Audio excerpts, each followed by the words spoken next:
Hello दोस्तों, welcome to English Gurukul. Search and research. जब हमारा दोस्त हमें पूछता है बिटकॉइन का क्या रेट चल रहा है, तो हम उसे कहते हैं रुक, मैं तुझे सर्च करके बताता हूं।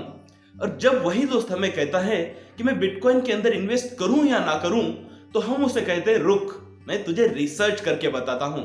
ऐसे में एक बात तो तय है, हमें यह जरूर पता है कि सर्च और रिसर्च ये दोनों चीजें अपने आप में अलग है, लेकिन इन दोनों में आखिर क्या फर्क है, चलिए इस वीडियो के अंदर इसी बात को हम गहराई से जानते हैं। सर्च करना जब होता है तो वो एक सिंपल स्टेप प्रोसेस होती है। मान लीजिए आपका जूता या आपकी घड़ी आपको नहीं मिल रही है, तो आप उसे फिजिकली ढूंढते हो, तो फिजिकली किसी चीज को ढूंढना ये सर्च कहलाता है। वही जब बिटकॉइन का हमने एग्जांपल लिया था, तो बिटकॉइन की प्राइस यानी बिटकॉइन की प्राइस से रिलेटेड इंफॉर्मेशन जब हमने ढूंढी, उस वक्त भी हम सर्च इस वर्ड को यूज करते हैं। वही रिसर्च करना ये एक कॉम्प्लिकेटेड प्रोसेस है जिसके अंदर सर्च करना इन्वॉल्व है। उदाहरण के तौर पर जब हमें बिटकॉइन के बारे में रिसर्च करना है, तो हमें वो रिसर्च करने के लिए सर्च करना पड़ेगा, इसीलिए ये वर्ड आया रिसर्च। फिर से एक बार सर्च करना, बार बार सर्च करना, इसे कहते हैं संशोधन कहना।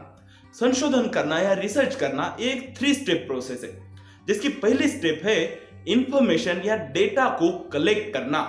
बिटकॉइन के उदाहरण से मैं आपको समझाता हूं। बिटकॉइन में इन्वेस्ट करना या ना करना, ये डिसीजन लेने के लिए आपको बिटकॉइन से रिलेटेड कई सारे फील्ड की जानकारी यहाँ पे चाहिए रहेगी। जाहिर सी बात है, बिटकॉइन का आज का रेट क्या चल रहा है, कल का रेट क्या था, या उसका हिस्टोरिकल रेट का ट्रेंड कैसा रहा है, ये एक इंफॉर्मेशन है और ये जरूरी इंफॉर्मेशन है। ठीक उसी तरह से बिटकॉइन एक किस तरह की टेक्नोलॉजी है, क्या इस टेक्नोलॉजी का फ्यूचर के अंदर कोई उपयोग है, ये एक और तरह की जानकारी है। ठीक उसी तरह से अलग अलग देश किस तरह से बिटकॉइन को एक्सेप्ट कर रहे हैं, इंटरनेशनल पॉलिटिक्स इस टॉपिक के ऊपर पॉजिटिव है या निगेटिव है, ये भी जानकारी बहुत ही उपयोग की है। तो इस तरह से पहले स्टेप के अंदर कुछ इसी तरह की रिलेवेंट जानकारी हम कलेक्ट करते हैं। स्टेप 2 के अंदर हम इस जानकारी को ऑर्गेनाइज करते हैं।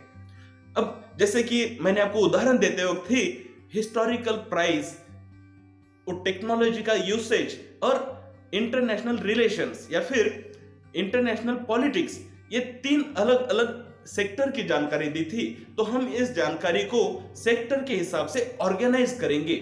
स्टेप 3 के अंदर हम इस जानकारी को एनालाइज करेंगे, उसके ऊपर हम सोच विचार करेंगे कि कौन से फैक्टर का कितना इंपैक्ट उसके ऊपर हो सकता है, और एनालाइज करने के बाद हम डिसीजन ले पाएंगे कि हमें उसके अंदर इन्वेस्ट करना है या नहीं।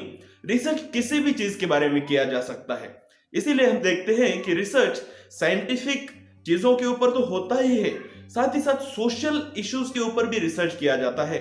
यही रीजन है कि साइंस हो या सोशल साइंस हो या फिजिकल साइंस हो, नेचुरल साइंस हो, किसी भी फील्ड के अंदर रिसर्च किया जा सकता है।